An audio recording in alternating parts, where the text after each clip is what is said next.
20장. 아브라함이 거기서 네게부 땅으로 옮겨가 가데스와 술 사이 그랄에 거류하며 그의 아내 사라를 자기 누이라 하였으므로 그랄 왕 아비멜렉이 사람을 보내어 사라를 데려갔더니 그 밤에 하나님이 아비멜렉에게 현몽하시고 그에게 이르시되 내가 데려간 이 여인으로 말미암아 내가 죽으리니 그는 남편이 있는 여자임이라. 아비멜렉이 그 여인을 가까이 하지 아니하였으므로 그가 대답하되 주여 주께서 의로운 백성도 멸하시나이까. 그가 나에게 이는 내 누이라고 하지 아니하였나이까. 그 여인도 그는 내 오라비라 하였사오니 나는 온전한 마음과 깨끗한 손으로 이렇게 하였나이다. 하나님이 꿈에 또 그에게 이르시되 내가 온전한 마음으로 이렇게 한 줄을 나도 알았으므로 너를 막아 내게 범죄하지 아니하게 하였나니 여인에게 가까이 하지 못하게 함이 이 때문이니라.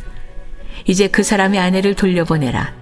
그는 선지자라. 그가 너를 위하여 기도하리니 내가 살려니와 내가 돌려보내지 아니하면 너와 내게 속한 자가 다 반드시 죽을 줄 알지니라. 아비멜렉이 그날 아침에 일찍 일어나 모든 종들을 불러 그 모든 일을 말하여 들려주니 그들이 심히 두려워하였더라. 아비멜렉이 아브라함을 불러서 그에게 이르되 내가 어찌하여 우리에게 이렇게 하느냐. 내가 무슨 죄를 내게 범하였기에 내가 나와 내 나라가 큰 죄에 빠질 뻔하게 하였느냐. 내가 합당하지 아니한 일을 내게 행하였도다 하고 아비멜렉이 또 아브라함에게 이르되 내가 무슨 뜻으로 이렇게 하였느냐.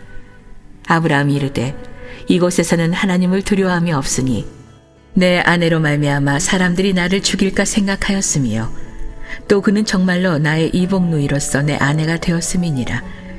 하나님이 나를 내 아버지의 집을 떠나 두루 다니게 하실 때에 내가 아내에게 말하기를 이후로 우리의 가는 곳마다 그대는 나를 그대의 오라비라 하라. 이것이 그대가 내게 베풀 은혜라 하였었노라.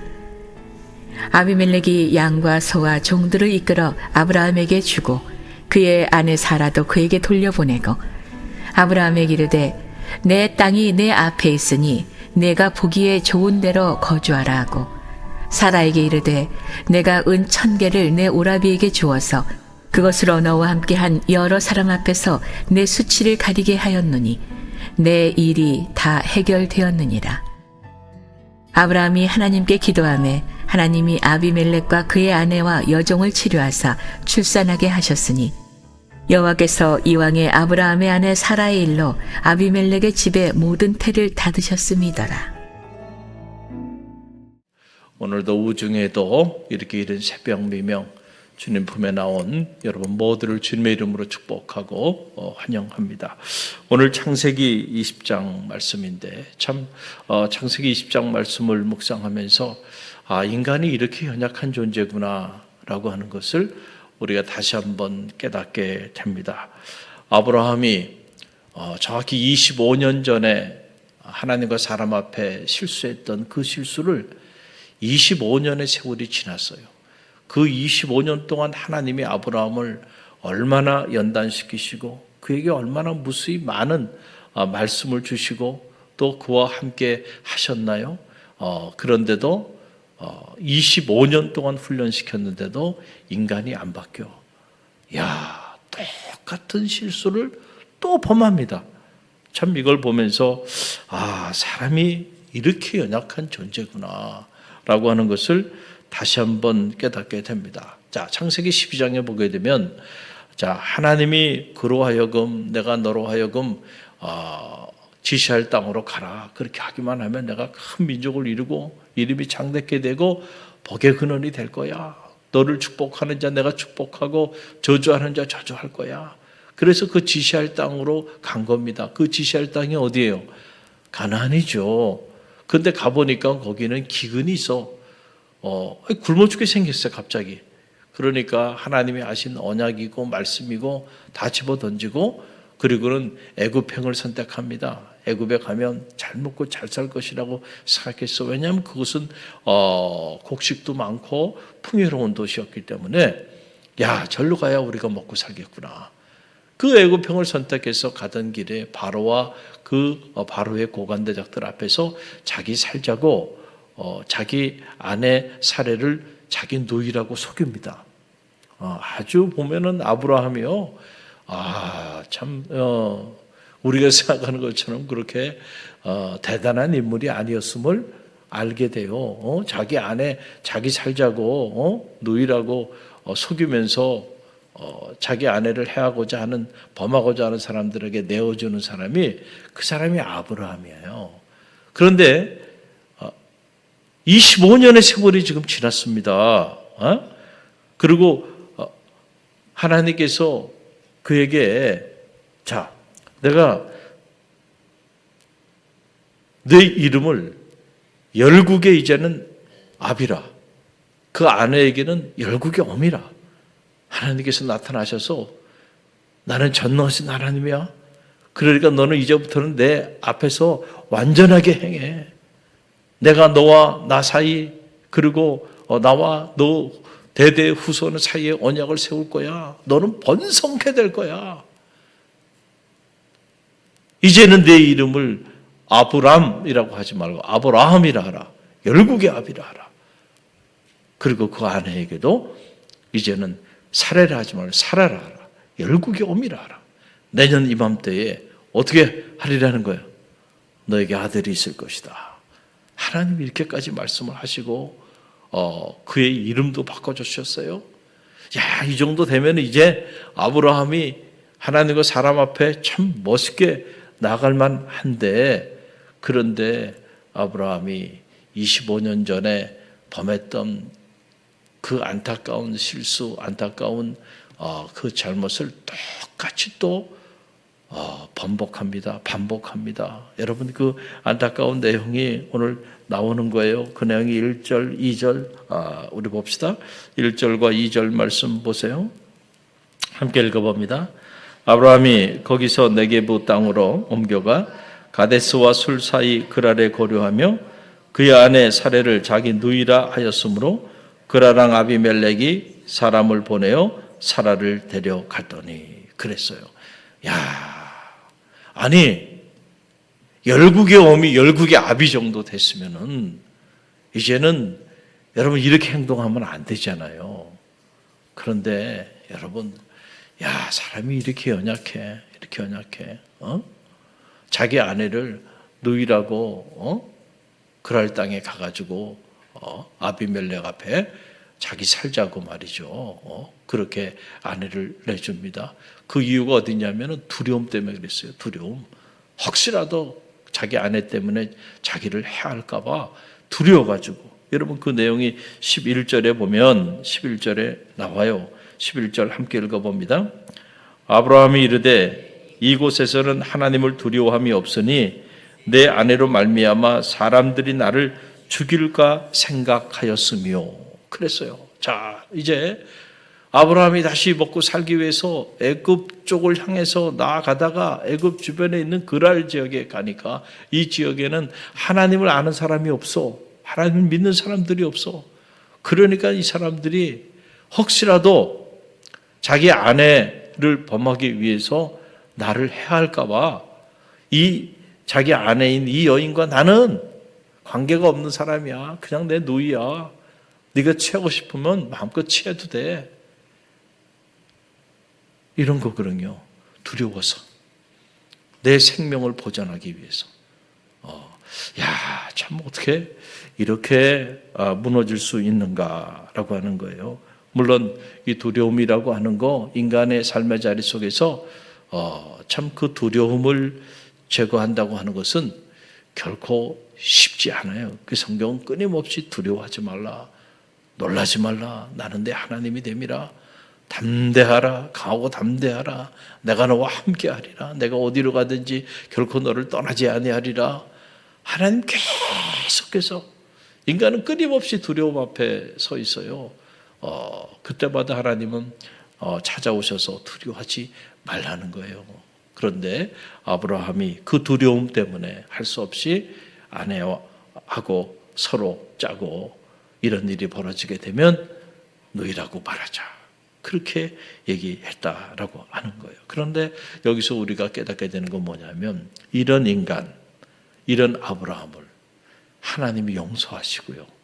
또 품어주시고요. 오히려 그를 축복해 주셔. 참 이런 걸 보면서 인간을 향한 하나님의 사랑, 하나님의 은혜는 참 놀랍구나 라고 하는 걸 보게 돼요. 6절로 7절 말씀입니다. 6절로 7절 함께 읽어봅니다. 하나님이 꿈에 또 그에게 이르되 내가 온전한 마음으로 이렇게 한 줄을 나도 알았으므로 너를 막아 내게 범죄하지 아니하게 하였나니 여인에게 가까이 하지 못하게 함이 이 때문이라. 이제 그 사람의 아내를 돌려보내라.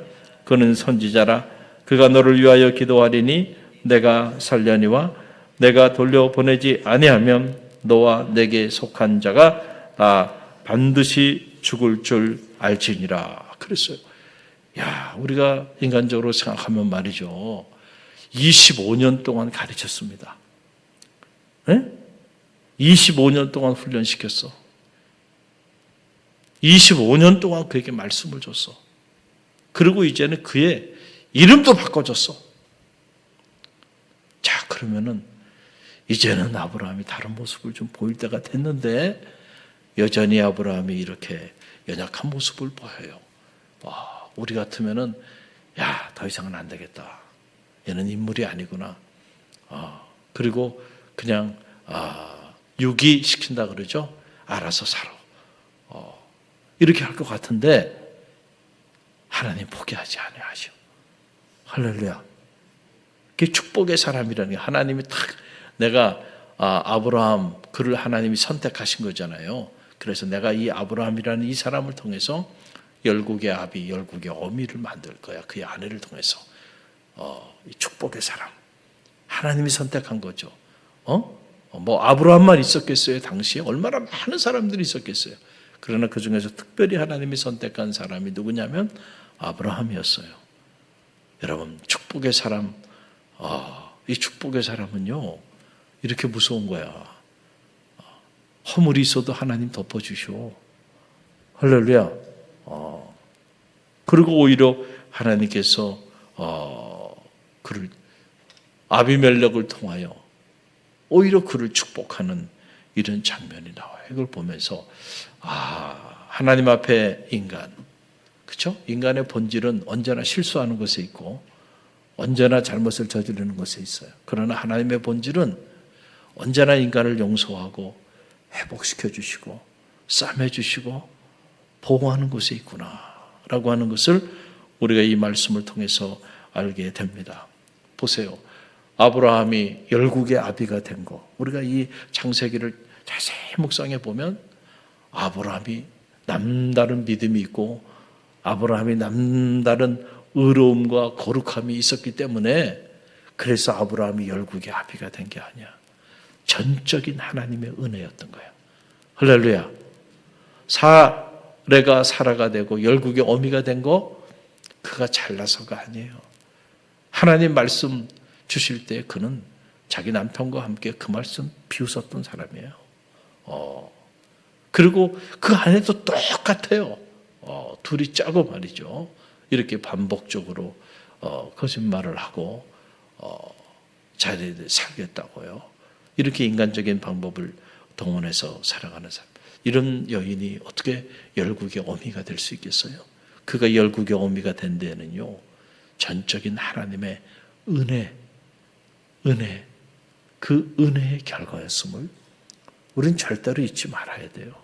우리는 가만히 보면 너나 것 없이 이렇게 조금 섰을까 싶으면 넘어질까 조심해야 되는데 조금만 누가 이렇게 세워주면 사람이 그렇게 바뀌어. 교만하게 바뀝니다. 그러면서 내가 누군데 속으로 외쳐요. 내가 누군데? 누구긴 누구야. 죽일 놈이지. 누구긴 누구야. 끔찍한 사람이지. 그렇죠? 그 로마서에 보면 하나님은 뭐라 그랬어요? 우리가 연약했을 때에, 우리가 죄인 되었을 때에, 우리가 하나님 앞에 심지어 원수된 자로 서 있었을 때에 하나님은 우리를 사랑하시고 우리를 향한 자기의 사랑을 확증하기 위하여 자기 아들을 십자가에 내어주셔서 죽기까지 복종하게 하셨다는 거예요. 하나님이 우리를 사랑하셨을 때는 우리가 어떤 하나님 앞에서 어떤 자격이 있어서 사랑받을 만한 자격이 있어서 하나님이 우리를 사랑한 게 아니야. 우리 하나님 앞에 연약한 자로 서 있었어요. 더 나아가서 죄인의 모습으로 있었고 하나님 앞에 원수된 자로 있었다는 거예요. 그런데 그 연약하고 죄인이고 원수된 우리를 품어주시고 사랑하시되 자기 아들까지 내어주셔서 사랑하셨다. 할렐루야. 나의 나됨은 하나님의 은혜라. 할렐루야. 이 은혜 의식을 우리는 늘 잊지 말아야 돼요. 우리는 이 감당할 수 없는 사랑에 빚진 자들이야. 할렐루야. 우리가 그 은혜, 그 사랑을 생각하면요, 오늘 우리가 어떻게 살아야 하는지 그 답은 나와 있는 거예요. 할렐루야. 어떤 경우도 섭섭할 일도 없고요. 우리가 받은 은혜, 받은 사랑을 생각하면 죽을 때까지 그 은혜, 그 사랑 갚을 길이 없는 거야. 할렐루야. 우리가 늘 생각을 해야 돼요. 자칫 잘못하면은 우리가 자기의 의로움을 드러내면서 내가 이런 사람인데 남들이 왜 나를 이렇게 대우하지 않지? 그러면서 섭섭증에 빠져가지고 시험에 빠져가지고요. 하나님과 사람 앞에 끔찍한 삶의 자리 가운데 던져져서 결국은 하나님이 촛대를 옮겨버리는 그 결국은 비참하게 몰락해버리는, 그렇죠? 사울이 몰락한 것도 그거 아닙니까? 아무것도 아닌 사람이에요. 그 지파 중에서도 가장 작은 지파, 그 작은 지파 중에서 가장 작은 자를 하나님이 특별히 선택하셔서 그를 높여주시고 세워주시고 이스라엘의 초대 왕으로 쫙 그에게 직임을 주고 그리고는 높이 이렇게 세워주니까 사울이요, 야, 사람이 바뀌잖아. 교만해지기 시작합니다. 이제는 주의 종이 하는 말도요, 한 귀로 듣고 한 귀로 흘려버려요. 하나님 말씀 알기도 우습게 합니다. 그리고 자기 판단, 자기 고집, 자기 생각대로 행동합니다. 야, 그래? 하나님께서 촛대를 확 옮겨버리니까 여러분, 그 아들들이, 그 사랑하는 아들들이 끔찍한 죽임을 다 당하고 그도 스스로 목숨을 끊고 멸문치하를 당하냐. 한순간에 여러분, 하나님이 지금까지 우리를 도와주시고 하나님께서 우리를 지금까지 세워주시고 보호해 주시고 용서해 주시고 품어주시고 축복해 주셔서 저와 여러분이 지금 여기까지 온 거예요. 절대로 이 사실을 잊지 말아요. 여러분의 힘으로, 여러분의 어떤 능력으로, 여러분의 노력으로 왔다고 생각하면 안 돼요. 그러면 그때부터 교만해지는 거예요. 가만히 우리가 오늘 창세기 20장을 보면서 그래, 아브라함 된 것도 하나님의 은혜구나. 사라가 된 것도 하나님의 은혜구나. 전적인 은혜구나. 참아주고 또 참아주고 품어주고 또 품어주고 용서해주고 또 용서해주고 그 결과로 열국의 아비가 되고 어미가 된 거지. 자기 공로가 아니었구나 라고 하는 걸 깨닫게 됩니다. 오늘 주신 말씀 우리가 가슴에 새기고 아브라함만이 해당하는 얘기가 아니고 오늘 이 자리에 있는 저와 여러분에게도 해당하는 이야기임을 늘 기억하고 겸손한 자세를 가지고 오늘 하나님의 은혜, 하나님의 사랑을 생각하며 우리에게 맡겨진 사명을 감당하는 갈릴리 교회 모든 새벽 사람들 되시길 주님의 이름으로 간절히 축원드립니다.